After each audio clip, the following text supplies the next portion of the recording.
Alrighty, here's how you fluff up a crinoline skirt. You've got multiple layers. You've got an outer lining, and then you've got an inner lining that your netting is attached to. This is super crumpled because it's just been shipped, but we're going to make it super big.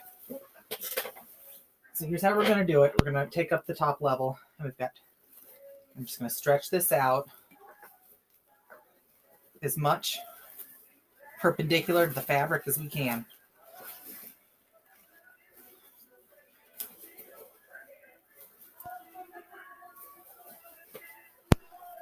All right, and this one has 2 layers. Oh, no 2 layers. So we're just going to do this to each layer. Stretch it apart sideways and pull it away from the lining.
That's how we fluff a crinoline.